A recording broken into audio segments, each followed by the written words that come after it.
ये हैं Elon Musk, जो कहते हैं एआई यानी आर्टिफिशियल इंटेलिजेंस न्यूक्लियर बॉम्ब से भी ज्यादा डेंजरस है। चैट जीपीटी के फाउंडर सैम ऑल्टमैन, उन्होंने खुद ने बनाई हुई कंपनी कितनी डेंजरस हो सकती है ये वर्ल्ड लीडर्स तक पहुंचाने के लिए। आज गूगल जैसी कंपनी भी चैट जीपीटी से डरती है। जब भी हम द मैट्रिक्स या टर्मिनेटर जैसे मूवीज देखते हैं तो हमें लगता है कि रोबोट्स, आर्टिफिशियल इंटेलिजेंस हमें गुलाम बनाएंगे और दुनिया पर कंट्रोल करने लगेंगे। क्या ये साइंस फिक्शन है या आने वाले कल की सच्चाई? ये सवाल लेकर हम पिछले हफ्ते पहुंचे फ्रांस में वीवा टेक में। ये है यूरोप का सबसे बड़ा टेक इवेंट, जहां हमने दुनिया के बेस्ट एआई स्टार्टअप से बात की, उनके टेक्निकल नॉलेज को समझा और आज वही सारा नॉलेज हम एक आसान भाषा में आपके साथ शेयर करना चाहते हैं। Chapter 1, is AI dangerous? Calculators mathematicians को रिप्लेस नहीं करते, वैसे ही एआई ह्यूमंस को रिप्लेस करने के लिए नहीं बना है। लाइन एकदम मस्त है, लेकिन कितनी सच है? IBM ने डिक्लेयर किया है कि वो जॉब्स के लिए हायर करना बंद करने वाले हैं, क्योंकि अब एआई वो सारे काम कर सकता है जो एक समय ह्यूमंस किया करते थे।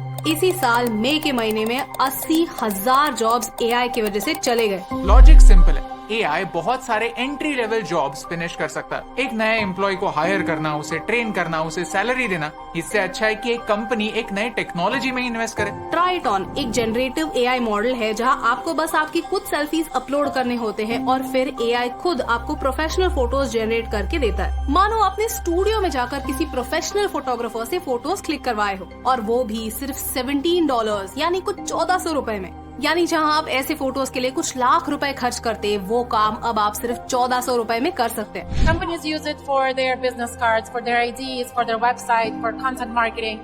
So basically, all of the traditional use cases that they required a photographer for, they can now do it online, 10 times faster, 10 times cheaper.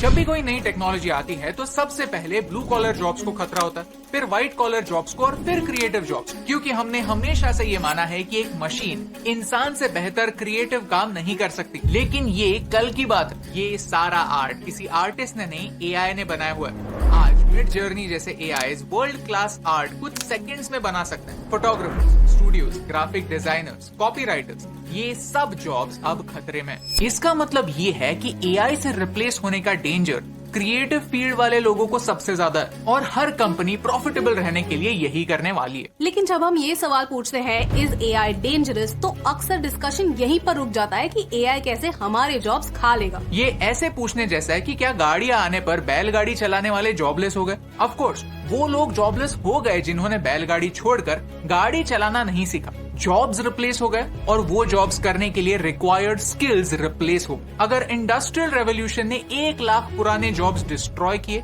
तो 1 लाख नए जॉब्स इन्वेंट भी किए। लेकिन एआई का डेंजर सिर्फ जॉब रिप्लेसमेंट नहीं है। चलिए एक कदम आगे बढ़ते हैं। 1 साल पहले की बात, गूगल अपना एआई डेवलप कर रहा था और उन्हीं के एक इंजीनियर ने मीडिया में जाकर एक ऐसी बात कह दी जिसके बाद गूगल ने उस इंजीनियर को नौकरी से निकाल दिया। उस गूगल एम्प्लॉय ने ऐसा क्या कहा? He said, AI is conscious, AI has a soul, AI is risky। क्यों?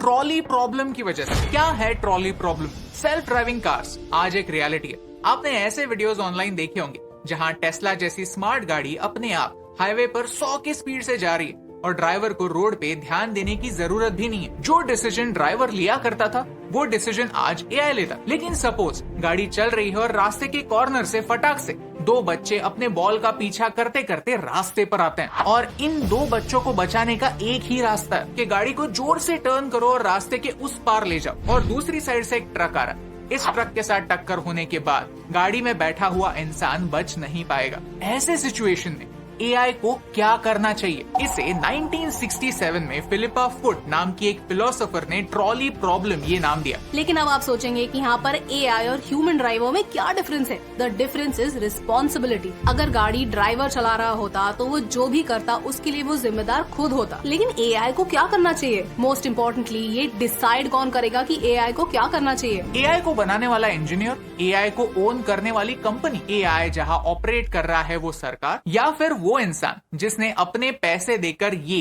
एआई से चलने वाली गाड़ी खरीदी है? ये एक माइंड ब्लोइंग सवाल है जिसका जवाब अब तक इंसानों ने नहीं ढूंढा। ये बस एक एथिकल डिलेमा है। ऐसे कई सारे प्रैक्टिकल प्रॉब्लम्स हैं जिनके बारे में सारे एआई कंपनीज को एक पेज पर आने की जरूरत है। ऐसा मैं नहीं, दुनिया के कई सारे ग्रेटेस्ट टेक माइंड्स कहते हैं। फ्यूचर ऑफ लाइफ इंस्टीट्यूट ने एक ओपन लेटर लिखा जिसका टाइटल है pause giant AI experiments. Chat GPT जिन्होंने बनाया वो खुद सैम ऑल्टमैन भी मानते हैं कि हमें रेगुलेशंस आने तक पावरफुल एआई बनाना पॉज करना चाहिए। यहाँ कीवर्ड है सारे कंपनीज को, क्योंकि आज गूगल और ओपन एआई को छोड़कर कई सारे अलग अलग कंपनीज हैं जो एआई को अलग अलग यूजेस के लिए डेवलप कर रहे हैं और सब कंपनीज के इंटेंशंस अलग अलग होते हैं। ये है एक जीनोबॉट जो 1 मिलीमीटर से भी छोटे साइज का रोबोट है। इसकी खासियत ये है कि ये दुनिया का सबसे पहला लिविंग रोबोट है। ये रोबोट्स खुद से रिप्रोड्यूस कर सकते हैं। ये एक पैकमैन जैसे दिखने वाला जीनोबॉट अपने इर्द गिर्द स्टेम सेल्स ढूंढता है और उन्हें कलेक्ट करके अपने मुंह में रखता है। फिर कुछ दिनों बाद नए जीनोबॉट्स जन्म लेते हैं। ये डेवलप मेडिकल पर्पस के लिए हो रहा है। एआई की मदद से ये जीनोबॉट्स आपकी बॉडी में जहाँ प्रॉब्लम है वहाँ तक मेडिसिन डिलीवर कर सकते हैं। सिमिलरली इन्हें समंदर में छोड़ा जा सकता है ताकि वो ऐसे माइक्रोप्लास्टिक्स कलेक्ट करके इकट्ठा कर सके और हमारे समंदर को क्लीन कर सके। लेकिन ऐसी टेक्नोलॉजी एडवांस वेपन्स डेवलप करने के लिए भी यूज हो सकती है। कोविड के समय हमने देखा कि एक वायरस दुनिया को पॉज कर सकता है,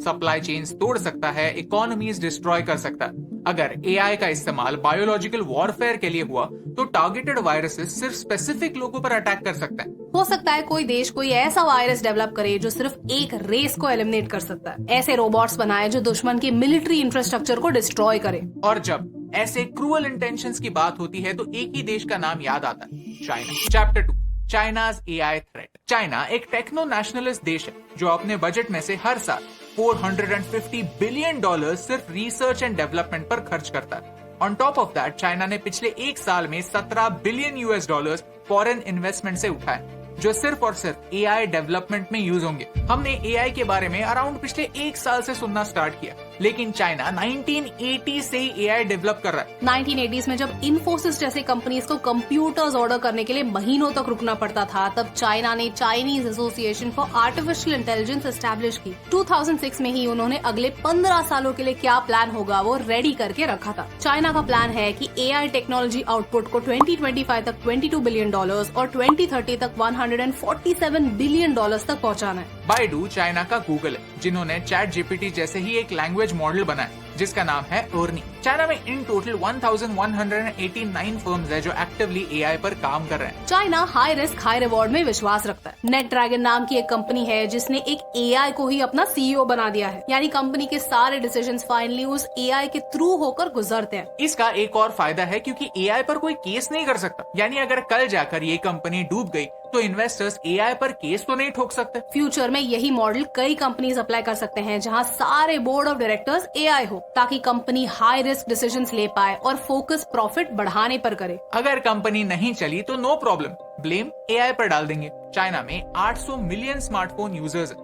नेशनल इंटरेस्ट के नाम पर इन सारे कंज्यूमर्स का डेटा चाइनीज रिसर्च के लिए अवेलेबल होता है। चाइना में 1.4 मिलियन स्किल्ड इंजीनियर्स हर साल तैयार होते हैं, जिनमें से 1/3 ऑलरेडी एआई के फील्ड में एजुकेशन लिए बैठे हैं। उन्हें इंग्लिश ना आने की वजह से उनमें से कई लोग चाइना छोड़कर किसी दूसरे देश जाने की सोच भी नहीं सकते और वो चाइना में ही काम करते हैं। पिछले साल माइक्रोसॉफ्ट से काफी इंटरेस्टिंग न्यूज आई कि उन्होंने चाइनीज यूनिवर्सिटी से इंटर्न्स एक्सेप्ट करना बंद किया क्योंकि उन सारे इंटर्न्स के मिलिट्री के साथ कनेक्शंस पाए गए। Let me remind you, open AI का सबसे बड़ा इन्वेस्टर माइक्रोसॉफ्ट है, यानी ओपन एआई और चैट जीपीटी जिस कटिंग एज टेक्नोलॉजी पर फंक्शन कर रहा है वो सारी टेक्नोलॉजी माइक्रोसॉफ्ट के पास भी है। और अगर ये इन्फॉर्मेशन चाइनीज मिलिट्री के हाथ लग गई तो उनके पास एक काफी बड़ा एडवांटेज हो सकता है। बहुत सारा पैसा, बहुत सारा टाइम, बहुत बड़ा टैलेंट पूल, चाइना के पास ये सब है और ये भारत के लिए एक बड़ा थ्रेट बन सकता है। कैसे?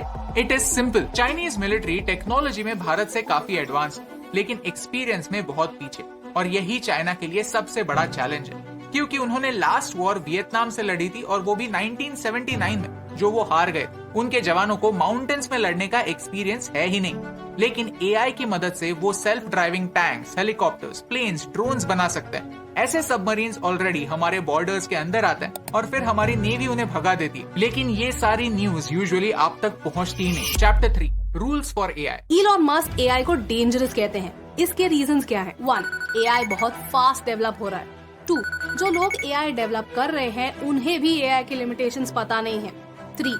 एक पॉइंट के बाद एआई ह्यूमन से स्मार्ट होने ही वाला है। इस वीडियो में हमने थ्रेट्स की बात की, जॉब मार्केट में थ्रेट्स की बात की, मिलिट्री थ्रेट्स की बात की। इतने सारे थ्रेट्स होने की वजह से हमें इंटरनेशनल लेवल पर रेगुलेशंस की जरूरत है, रोबोट लॉज की जरूरत है। अगर आपने आइजैक एसिमोव की बुक्स पढ़ी होंगी तो उन्होंने रोबोट्स के लिए 3 रूल्स बनाए थे जो शायद हमें आज अप्लाई करने की जरूरत है। वो 3 रूल्स कुछ ऐसे हैं, आप वीडियो को पॉज करके उन्हें पढ़ सकते हैं। यूरोप में एआई लॉज आ रहे हैं, रेगुलेशंस आ रहे हैं। ये डिसाइड हो रहा है कि कंपनीज और एआई के रूल्स क्या होने चाहिए। And so in about a year, you're going to have the first regulation coming into place in Europe. European union ने आर्टिफिशियल इंटेलिजेंस एक्ट लाया है जो ट्रस्ट वर्दी एआई लाना चाहता है, जो एआई टेक्नोलॉजीज को अलग अलग कैटेगरीज में डिवाइड करता है। हर कैटेगरीज के लिए रूल्स अलग हैं। फॉरेन कंपनीज अगर एआई टेक्नोलॉजी ईयू के लोगों को बेचना चाहते हैं तो ये एक्ट उन पर भी लागू होगा, और ये भारत के लिए भी इम्पोर्टेंट है। नहीं तो कोई भी चाइनीज फोन अपने यूजर्स का डेटा चुराता रहेगा और अपने देश भेजता रहेगा। हमारी परमिशन के बगैर हमारी डेटा के हेल्प से चाइना अपना एआई बनाएगा और उसी एआई का इस्तेमाल करके भारत पर साइबर अटैक्स करेगा। Every company doing high-risk system will now